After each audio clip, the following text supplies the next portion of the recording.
Today we are making a British pub classic that is also an Australian classic too, and that is the ultimate fish and chips with a tartar sauce. Growing up in Australia, a Friday night is never complete without fish and chips. We would always go to the local store, get those fish and chips wrapped up in some newspaper and eat them at home on the couch. It was the ultimate night in, and now I am bringing the fish and chip store to my home and to yours as well with this classic fish and chip recipe. Now this recipe does have a few elements. It's obviously got the fish, which has a beautiful crispy golden beer batter that we are going to make from scratch. It's got these crispy and golden chips that are fluffy on the inside, and they are triple cooked. So there is a little bit of time that goes into making those. And then we're going to make a tartar sauce, which you could easily buy from the store, but homemade is always better. So I'm going to show you how to make that one from scratch as well. Now the chips need the most amount of time, so we're going to get started on those. I have some big white Sebago potatoes. I'm not sure what they're called in America, but just make sure you're using really starchy potatoes that have a high starch content, because that's going to give you those crispy chips. So to get started, we're just going to peel those, and I'm just using a vegetable peeler to do this. You can leave the skins on if you like. I personally prefer my chips without potato skins, but don't throw these away, because if you throw them in some hot oil, you've got some beautiful potato skin chips as well. I've got all my peeled potatoes, and I'm going to cut them into quite chunky chips because that's how I like to eat my chips, but you can cut them a little thinner or even a little thicker if you like. So the best way to get a really nice chip shape is to cut the tail end off the potato. And you don't have to do this. You can keep them looking rustic or a little bit rougher, but this is how you get that perfect chip shape. So just cut those little circle ends off the edge. And then you can even cut this part off as well, just so we can perfectly square it. And then I'm going to cut these into thirds. And then probably cut these into halves.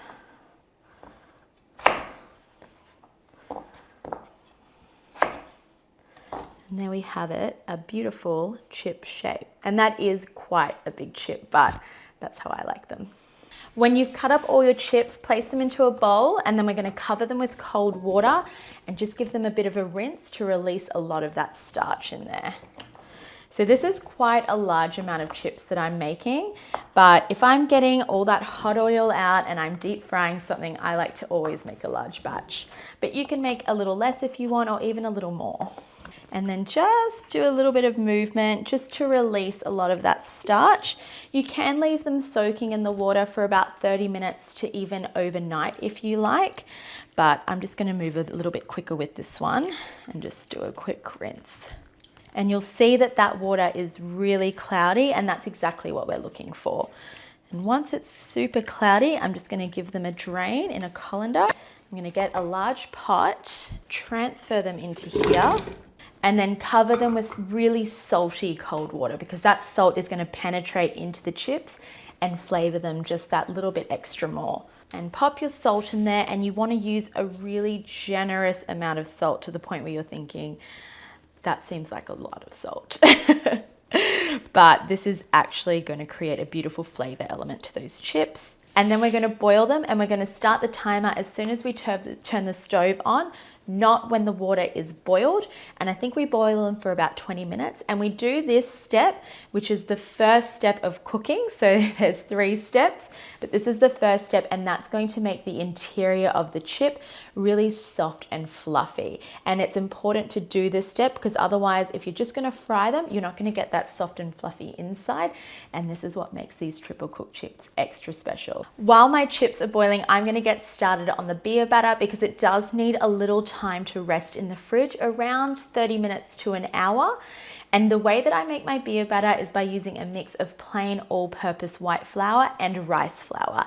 And it's that rice flour that gives it that beautiful puffy crispiness. It is a really crucial element. I've tested so many flours for this beer batter, and the mix of the plain and the rice seems to be the key, with a little splash of baking soda mixed in there as well. So I always like to measure out my flour, which is why I've got this digital scale and a bowl sitting on it. And I do an even mix of plain to rice flour.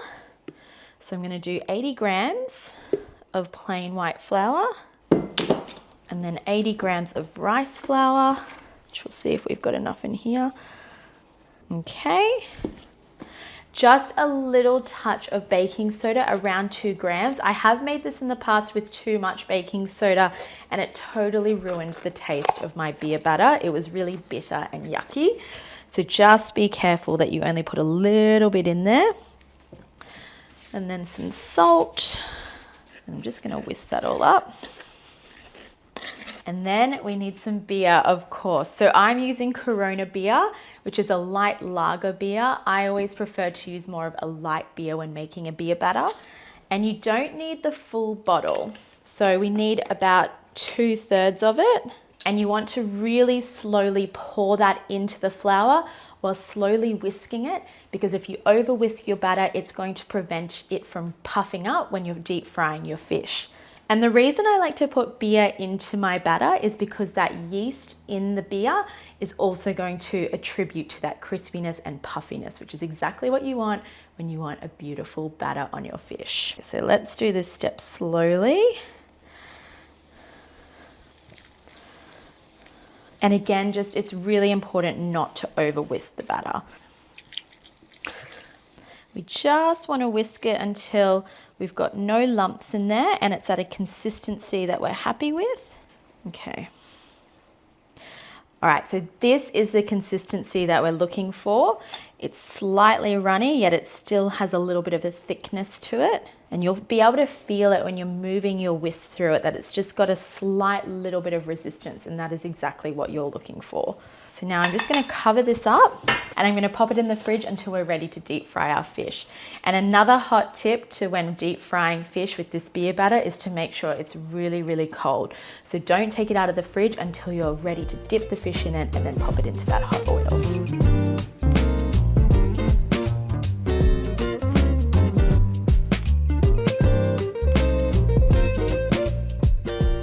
Those chips have been boiling for 20 minutes since we turned the stove on, not from when the water was boiling. And you'll see that, oh, they're really hot. I'm not gonna touch it yet. You'll see that they're really fork tender. So that just means that you're able to easily put a fork or a skewer through the middle, and that's perfect. That's what we're looking for. So I'm gonna put them on a cooling rack now. So I'm gonna lay them out on the cooling rack, and you can give yourself a beautiful facial with all that steam. And then I'm gonna pop them in the freezer for a minimum of 30 minutes or up to 2 hours until they're quite frozen. So they don't need to be rock solid. We just want to make them quite cold because that's going to release a lot of that moisture when they go into the freezer. Now, it's not the ultimate fish and chip dinner without a tartar sauce, which I said you can buy from the store, but I'm going to show you how to make it from scratch because it's surprisingly very easy and simple to whip together. Firstly, you need a shallot that we're going to finely dice. So once that's finely diced, pop it in the bowl, and then we're going to need 6 gherkins or pickles. And this just adds like a beautiful briny, salty flavor to it. Okay, that can go in the bowl. And then we've got dill, and we want about a large handful of that. So just finely dice that as well. You don't have to put as much dill in as I like. I just like my sauce a little bit more on the dillier side. And then a tablespoon of capers, which again just adds to that beautiful briny flavor that we're familiar with in this sauce. A splash of red wine vinegar. A touch of lemon juice. A pinch of salt and pepper. And then last but not least, about a cup of mayonnaise. Oh, that's a good sound. I'm just gonna stir that all through. That's looking really good to me. I'm just gonna give it a little taste test. It just tastes perfect. the way you want your tartar sauce to taste. And I'm just gonna pop that in the fridge and then we'll take it out when we're ready to eat our fish and chips. I've got a large pot to deep fry those chips in, and this is going to be the first fry. So we don't wanna do this at a super high temperature. We're gonna do it at 140 degrees Celsius for around 8 minutes, just until they get a little color to them. So we're gonna add a lot of neutral oil to the pot. I'm using vegetable oil today. I actually prefer to use grapeseed, but I didn't have any on hand. And then I'm gonna put this on the burner on a high heat until it reaches that 140 degrees Celsius temperature, which I'm gonna measure out with a thermometer. We've got our oil hot. I'm gonna check it with my very serious looking thermometer. Oh, perfect, we're at 141. So we are good to put those chips in, and I've got them piled up onto a slotted spoon, and I'm gonna very carefully and very slowly lower them into that hot oil, and I'm gonna do it in batches, because if we were to put them all in at once, the oil would overflow and bubble over, and it would just be a very messy and dangerous situation. So let's put these in.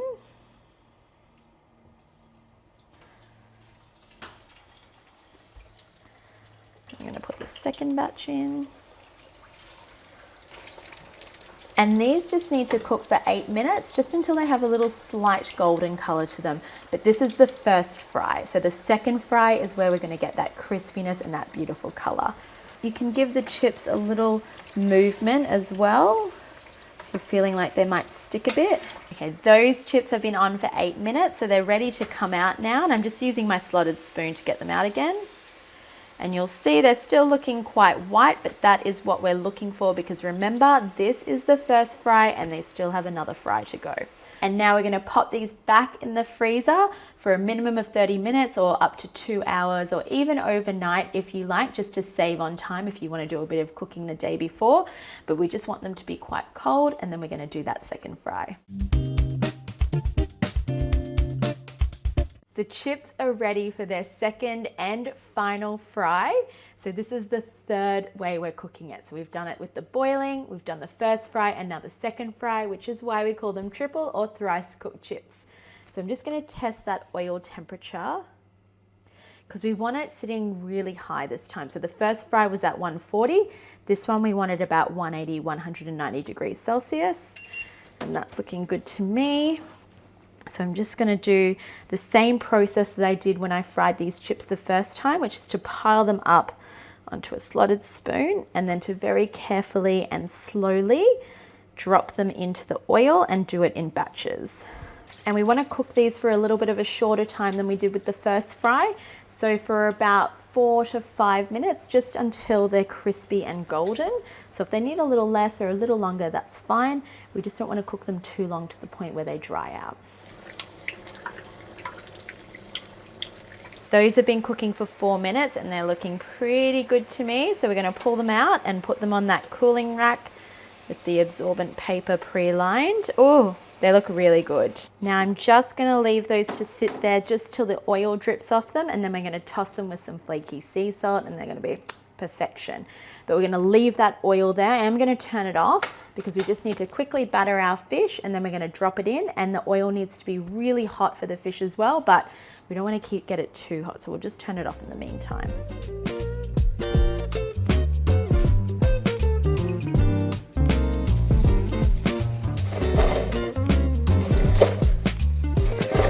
It's now time to batter our fish. So I have pulled that beer batter out of the fridge, and it is fridge cold, which is exactly how we want it, because we want it to be nice and cold when it hits that hot oil. And you'll see that the yeast has fermented a little bit at the top, but that's all right.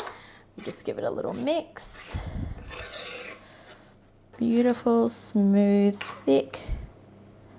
And I'm gonna set up my battering station, which is just this beer batter and then a little extra rice flour, because I do a double coat when I batter the fish. And today I'm going to be using snapper, which is a very common fish to use in Australia for your fish and chips, but you can use any firm white fish, from rockling to flathead to snapper or even sea bass. And a flake actually works beautifully as well, but snapper is my favorite, so that's the one I've chosen to go with. So I'm going to season it well with some salt and pepper on both sides.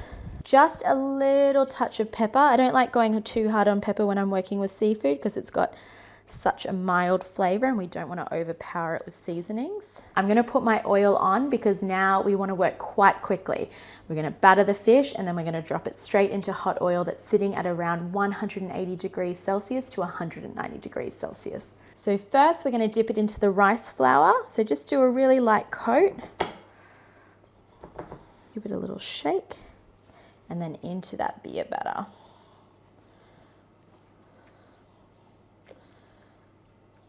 And just make sure it's coated really well. I'm going to fry up these two pieces at the same time, so I'm just going to batter them at the same time. Again, though, you don't want to overcrowd your pot. Just do the same technique as you did with the chips, but these two are actually pretty good to go in there at the same time. And then just let the excess batter drip off. And then we're going to slowly drop it in.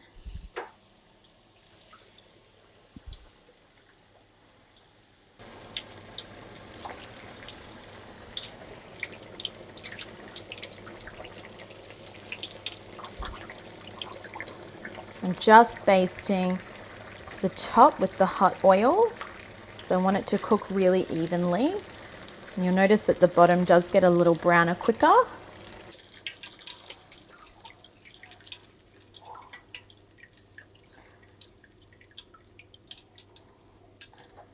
Yum, how good does that look?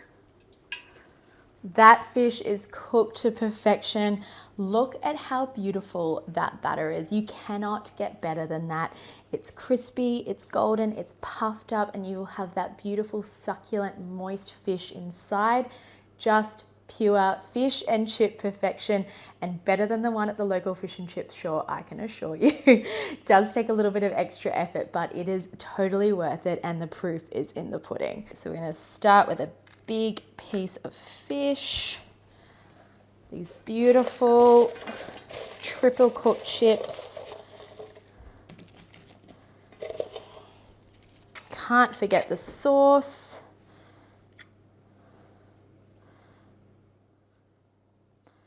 Yum.